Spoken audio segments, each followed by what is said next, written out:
Today, the big three: Asimov, Clarke, Heinlein, head to head, round one. The big three are some of the best known writers to bring science fiction into the golden age, a new age of novels and big contracts. Now going head to head, The Gods Themselves by Isaac Asimov, 1972. Childhood's End by Arthur C. Clarke, 1953. Robert A. Heinlein, The Door into Summer, 1957. I'm comparing these novels because they each have a three-part structure. Two of the novels were serialized in science fiction magazines before they were published. So they are actually three separate stories. Childhood's End, the first part, was a short story which Arthur C. Clarke then expanded into a novel. The Gods Themselves is a science fiction novel about scientific bureaucracy with a great alien piece in the middle. Friedrich Schiller was a German poet and philosopher. A famous quote from one of his poems: "Against stupidity, the gods themselves contend in vain." Isaac Asimov's novel is divided into three parts: Against Stupidity, The Gods Themselves, and Contend in Vain. In this novel, Friedrich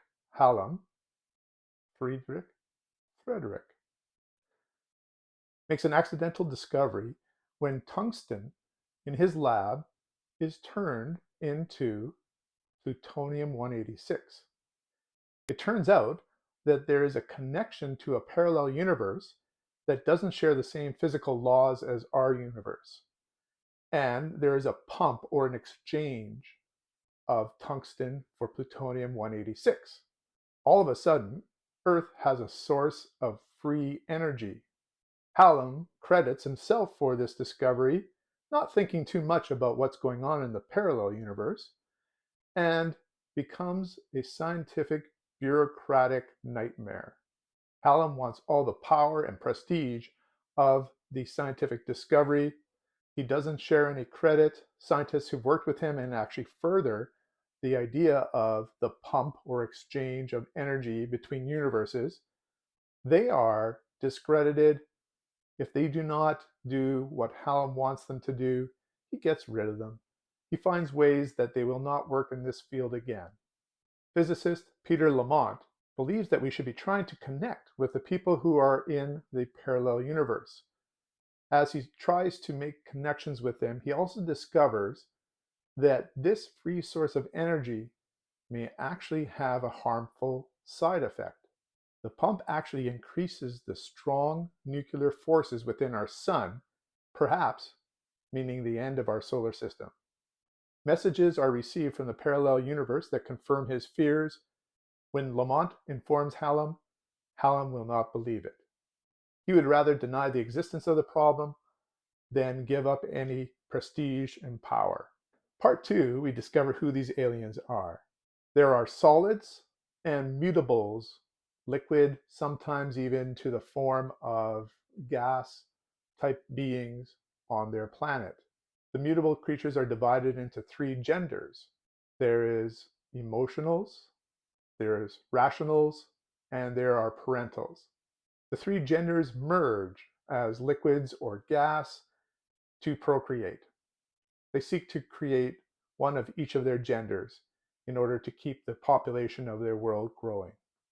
They too have found by accident that this pump between their universes work. Their universe's laws are different than our universe's laws. Time runs differently in their universe. This very alien world is fascinating and a strong point of this novel. In Part 3, Contend in Vain, we revisit a small character from Part 1. He is a cynical, middle-aged physicist escaping the scientific bureaucracy of Earth so that he can pursue understanding the danger of the pump. Ultimately, the question is, will he be able to save both universes? Asimov really appears to be working out some scientific, bureaucratic angst. He is a scientist, and I'm sure that he has had problems with the politics of science. A quote from the third part of the book illustrates this. Earthmen want the pump, they want the free energy, they want it enough to refuse to believe they can't have it. But why should they want it if it means death? All they have to do is refuse to believe it means death. The easiest way to solve a problem is to deny it exists. Childhood's End by Arthur C. Clarke. My short summary would be Guiding Humanity's Evolution. Once again, it is a book of 3 parts. Part 1 is Earth and the Overlords. Part 2 is the Golden Age, and Part 3, the Last Generation. In Part 1, aliens have come to Earth. They have huge spaceships which center over the major cities of the Earth. The aliens are called the Overlords, and their goal is to bring us into a new utopia. Their spokesperson is named Corellin, but we don't get to see Corellin. The diplomats of Earth are invited up to the spaceship, but Corellin is always behind a screen. He says that they won't be revealing themselves for 50 years. So right off the bat, there is some sort of mystery here. Why won't the overlords reveal themselves? Now, mankind itself feels like it's stagnating. Yes, there's peace and prosperity, but there is a price for utopia. Science loses its forward momentum, creativity stagnates, and the people of Earth are denied space. One man stows away on an overlord ship trying to find out who they are and what their planet would be like. In part 2, we see his story, and we also see a story of what's gone on 50 years later. Now, this novel would suffer from much more of a summary because there's a lot of revelations, paradigm shifts, and conceptual breakthroughs. We do find out what is happening on the Overlord planet. We do find out what the Overlords look like. And we do find out, eventually, why the last generation is on Earth. Now, Robert A. Heinlein's The Door into Summer. A quick review would be fraud and time travel made whimsical. And a cat. Robert Heinlein says, when we were living in Colorado, there was snowfall.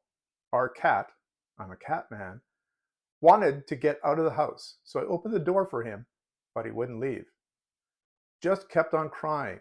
He'd seen snow before, and I couldn't understand it. I kept opening other doors for him, and he still wouldn't leave. Then Jeannie, his wife, said, "Oh, he's looking for a door into summer."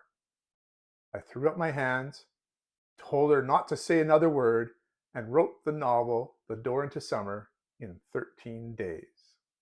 We see this story with the protagonist right away at the beginning of the novel. The protagonist, Daniel Boone Davis, has a cat named Pete, and Pete is looking for that door into summer and not finding it. The relationship between Dan and the cat is a lot of fun. Sometimes it seems like the cat himself is the best character in this novel. Dan is an engineer and inventor and creates autonomous home robots, something like the Roomba, but also he has one that's called Flexible Frank, which can learn new things, one that cleans windows called Window Willie. You can see some of these names are kind of corny. He's in partnership with Miles Gentry and his fiancée, Belle Darkin. Miles and Belle steal the company from him. Angry and depressed, Dan decides he's going to take a 30-year sleep, a cryogenic sleep into the future. Of course, he's going to bring his cat as well. He confronts Miles and Belle before going into cryogenic sleep. In threatening them, they actually take action on their own, and they make sure that he's put into cryogenic sleep, minus Pete the cat. Dan wakes up 30 years later, finds that he's penniless, All he can think about now is, how do I survive? And is there an opportunity for revenge? Can I find Miles and Belle in this time? But what actually happens is he finds that there is an opportunity to use a machine which will send him back in time. So he returns and seeks to set things straight. There is a lot of humor and fun in this novel. One odd part of the novel was that Miles Gentry had a stepdaughter named Ricky. She was very fond of Dan. Dan wanted to leave money to her when he went into the future. He cannot find her when he's in the future. When he comes back, they do reunite. And then, through some complicated time hopscotching with cryogenics, they arrange it so that she will come out into the future with Dan, but she'll have waited 10 years before going into that future so that they could have a romance. So now it's time to come to blows. Ratings for these three novels. Isaac Asimov says this is one of his favorite novels. There is lots and lots and lots of talking in this novel. Part 1 and Part 3 deal with bureaucratic, scientific messes. It seems like Isaac Asimov really had something to get off his chest. Part 2, for me, was the best part. Learning about the alien culture, their genders and procreation, the way the laws and physics of their universe worked. It almost saved Part 1 and 3. Almost. I would give this novel a 5 out of 10. Childhood's End by Arthur C. Clarke. This is what classic science fiction is all about. Mysteries, revelations, reframing your paradigm.